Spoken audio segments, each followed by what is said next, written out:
desire for the freedom of my people to live their lives with dignity and self-respect that animated my life, that transformed a frightened young man into a bold one. फिर वही जो freedom थी ना, जो पूरे लोगों के लिए उनको चाहिए थी, जो खुद के लिए चाहिए थी, उसने क्या किया? They freedom of my people to live their life, यानी कि उनको किस तरीके की फ्रीडम चाहिए थी कि जो भी लोग मेरी जैसे दिखते हैं उन लोगों के पास एक डिग्निटी, खुद की रिस्पेक्ट, ऐसा ना हो कि उनको डिस्क्रिमिनेट किया जाता है, वो डिग्निटी नहीं है, वो सेल्फ रिस्पेक्ट नहीं है, उस सेल्फ रिस्पेक्ट, उस डिग्निटी वाली लाइफ को जी पाए मेरी कंट्री के लोग, इसके लिए वो फाइट करने लगे। और इस फ्रीडम की वजह से क्या हुआ, उन्होंने उनकी लाइफ चेंज कर ली नेल्सन मंडेला की, और उनकी लाइफ जो है एक ऐसा इंसान, एक ऐसा पर्सन जो कि फ्राइटन यंग मैन था, जो हर चीज से डरता था, अब एक बोल्ड मैन में चेंज हो गया था, यानी द वन जिसको किसी चीज का डर नहीं था। Clear? That drove a law abiding attorney to become a criminal. और उसने क्या किया, इस चीज़ों ने उनको ड्राइव किया, यानी लेकर गए फ्रॉम लॉ अबाइडिंग अटॉर्नी, जो इंसान लॉज वगैरह फॉलो करता था, उस इंसान से उनको एक क्रिमिनल बना दिया गया। क्रिमिनल इन द सेंस कि वो लॉज तोड़ने लगे, राइट? लॉ अबाइडिंग सही नॉर्मल पर्सन, कोई लॉ तोड़ता है, भले अच्छे के लिए तोड़ रहा है, बट है क्या, वो क्रिमिनल की कैटेगरी में आता है। तो उन्होंने लिखा है कि भाई इस तरीके से मेरी लाइफ चेंज होने लगी। That turned a family loving husband, जो इंसान अपनी फैमिली से बहुत प्यार करता था, एक फैमिली लविंग हस्बैंड था, वो चेंज हो गया into a man without a home. वो एक ऐसे इंसान में चेंज हो गया जिसके पास घर भी नहीं था।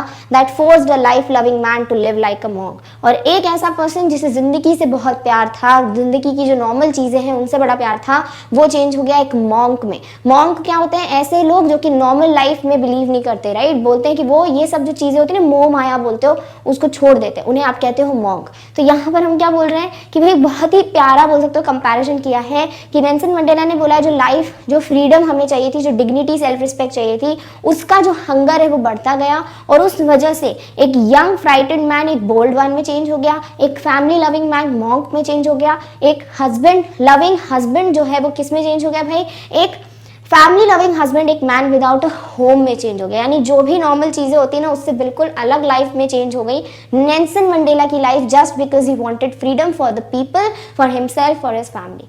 Clear? All right. I am no more virtuous or self-sacrificing than the next man, but I found that I could not even enjoy the poor and limited freedoms I was allowed when I knew my people were not free. क्या लिखा हुआ है कि भाई अब मैं इतना ज़्यादा वर्चुअस या फिर इतना सेल्फ सैक्रिफाइसिंग नहीं हूँ देन द नेक्स्ट मैन, यानी कि बाकी जो इंसान है मेरे साथ वो अपने आप को सैक्रिफाइस कर देते हैं ना, राइट, चीज़ों के लिए, मैं वैसा तो नहीं हूँ। But I found that I could not even enjoy, but फिर मुझे धीरे धीरे रियलाइज हुआ कि जो एक नॉर्मल चीज़ें होती हैं, जो पुअर एंड लिमिटेड फ्रीडम थी हमारे पास, वो भी हम एंजॉय नहीं कर पा रहे थे। I was allowed when I knew my people were not free. Freedom is indivisible, freedom आप डिवाइड नहीं कर सकते, it is indivisible. The chains on any one of my people, जो भी चेन्स यानी जो रेस्ट्रिक्शंस, ठीक है, जो भी रोक लगी हुई थी on any people, on my people were the chains on all of them, यानी जो चेन्स हमारे लोगों पे लगी थी, ब्लैक पीपल पे, वो जो रोक है वो सिर्फ ब्लैक पीपल पे नहीं बल्कि वो पूरे लोगों पे थी जो भी उस कंट्री में रहते थे। The chains on all of my people were the chains on me, और जितनी भी रोक मेरे लोगों पे लगी हुई थी वो चेन्स मेरे ऊपर भी थी, वो रेस्ट्रिक्शंस मेरे ऊपर भी थी। I knew that the oppressor must be liberated just as surely as the oppressed, और जो इंसान दबाता है, जो रेस्ट्रिक्शंस लगाता है, वो पर्सन ऑप्रेसर, उसको भी उतनी ही फ्रीडम की ज़रूरत होती है जितना कि ऑप्रेस्ड को, जिसने रेस्ट्रिक्शंस फेस किए हैं। यानी अगर वो चेन्स जो ऑप्रेस्ड के ऊपर से हटा दी जाए तभी जो ऑप्रेसर है उसके ऊपर से भी चेन्स हटेगी, यानी उसके ऊपर भी एक चीज़ है जिसकी फ्रीडम नहीं है, और वो क्या है? A man who takes away another's man's freedom is a prisoner of hatred. जो इंसान किसी दूसरे इंसान की आज़ादी, फ्रीडम छीनता है, वो खुद एक हेट्रेड, एक नफरत के पिंजरे में, प्रिजन में जो है कैद है। बहुत ब्यूटीफुली बोला है कि ऐसा नहीं है कि जो पर्सन जो है दूसरों पे रेस्ट्रिक्शंस लगाते हैं वो फ्री है, उनके पास हर चीज़ की बोल सकते हो फैसिलिटी है, वो हर चीज़ अपने हिसाब से कर सकते हैं, बल्कि उनको तो हेट्रेड ने, नफरत ने खुद अपने प्रिजन में, अपने जेल में बंद करके रखा है। They are caged in the prison of hatred. He is locked behind the bars of prejudice and narrow-mindedness, और ये जो ऑप्रेसर्स होते हैं वो तो बल्कि किसके बिहाइंड द बार्स बोलते हैं, जेल में बंद हैं। किसके बार्स के बिहाइंड है? प्रेजुडिस। प्रेजुडिस का क्या मतलब होता है? A strong dislike without any good reason, यानी किसी भी एक प्रॉपर रीजन के बिना जब आपको किसी चीज से नफरत हो जाती है, हेट्रेड हो जाता है, यानी यहाँ पर ब्लैक पीपल ने कुछ किया ही नहीं बट फिर भी व्हाइट पीपल को जो प्रॉब्लम थी, इश्यूज थी, आई डोंट नो व्हाई, कोई रीजन नहीं था प्रॉपर, उसे कहते हैं प्रेजुडिस। और नैरो माइंडेडनेस, एक छोटी सोच जो है उसके बार्स, उस प्रिजन में ही कैद थे ये ऑप्रेसर्स।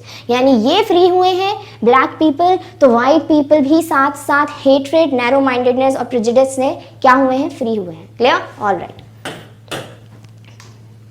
I am not truly free if I am taking away someone's else freedom. मैं तब तक पूरी तरीके से फ्री नहीं हूँ, मैं मतलब कोई भी नॉर्मल पर्सन जो है वो तब तक फ्री नहीं होता जब तक वो दूसरे इंसान की फ्रीडम जो है दे नहीं देता। अगर आप किसी और इंसान की फ्रीडम ले रहे हो, इसका मतलब आप भी फ्री नहीं हो। Just as surely as I am not reason free when my freedom is taken from me. Same way जब अगर मेरी फ्रीडम ले ली अगर किसी ने, तो कोई भी फ्री नहीं है, right? The oppressed and the oppressor alike are robbed of their humanity. दोनों ही तरफ से प्रॉब्लम होती है। जो ऑप्रेस्ड है यानी जिसके साथ रेस्ट्रिक्शंस लगे हैं, जिसके ऊपर जिसको बहुत ज़्यादा बोल सकते हो ये डिस्क्रिमिनेशन फेस करना पड़ा है, उसकी तो ह्यूमैनिटी ले ही लेते हैं, उसकी डिग्निटी, सेल्फ रिस्पेक्ट तो ले ही लेते हैं, बट खुद की ह्यूमैनिटी भी तो कहीं ना कहीं गई। वो ह्यूमैनिटी गई तभी तो आपने ऐसा इनह्यूमन चीज़ किया। तो जो ऑप्रेसर है, ऑप्रेस्ड है, दोनों ही अलाइक होते हैं। किस सेंस में? रॉब्ड ऑफ देयर ह्यूमैनिटी, दोनों की ही ह्यूमैनिटी जो है वो चोरी हो जाती है। Clear? All right. So with this we end the chapter which is Nelson Mandela Long Walk to Freedom. बहुत ही beautiful chapter है। I know बहुत ज़्यादा complex लग सकता है but if you go within the lines, एक depth में जाओगे, जो भी writer कह रहे हैं, it's a very beautiful chapter जो कि बता रहा है किस तरीके से नेल्सन मंडेला को अपनी freedom के लिए, right, खुद के ही freedom के लिए इतना ज़्यादा fight करना पड़ा, उनको, उनके लोगों को, जो भी उन्होंने साथ दिया। Finally they were able to get a democratic government. Finally Nelson Mandela क्या बने भाई? The first black president of South Africa. और ये जो डिस्क्रिमिनेशन था, जो एपिथेट सिस्टम था, फाइनली वो जो है खत्म कर चुके थे। बट वो इतना ईजी नहीं था। किस तरीके से उन्होंने अपनी लाइफ के बारे में बताया कि कैसे उनको पहले पता ही नहीं था कि वो फ्री है कि नहीं है, राइट? फिर धीरे धीरे उन्हें समझ आया भाई फ्रीडम क्या है, एंड देन फाइनली अंडरस्टूड कि अकेला मैं नहीं हूँ, बाकी पूरा देश, जो भी लोग मेरे जैसे दिखते हैं, जो भी ब्लैक पीपल हैं, वो सब ही फ्री नहीं है। और फिर ही उन्होंने डिसाइड किया कि भाई I will fight for this, and he was sent to prison for 30 years but he never gave up, and now the South Africa country is free. Now there is no discrimination there. Clear? All right, so I hope you understood the chapter. Now in the next chapter or the next video we will see the poems जो कि हमारे chapter में given है। हमें different poems given है, हर एक poem को हम line by line understand करेंगे, and then we will solve the questions related to the chapter and the poems both. Clear? All right, in the next video we will meet very soon with the next topic. Till then take care of yourself. और इस topic की notes की link आपको description box में मिल जाएगी। Thank you so much for watching. Bye. Dear students, this brings to the end of this part of the video. Hope you must have understood everything. Do not hesitate to put your comments, queries or questions in the comments box. Take very good care of yourselves and your family. Stay home, stay safe. We will meet again in the next part of this lesson or a new lesson. Subscribe to this channel, like this video and share it with your friends. Don't forget to touch the bell icon for notifications of new videos. Till then, it's goodbye from Bram School.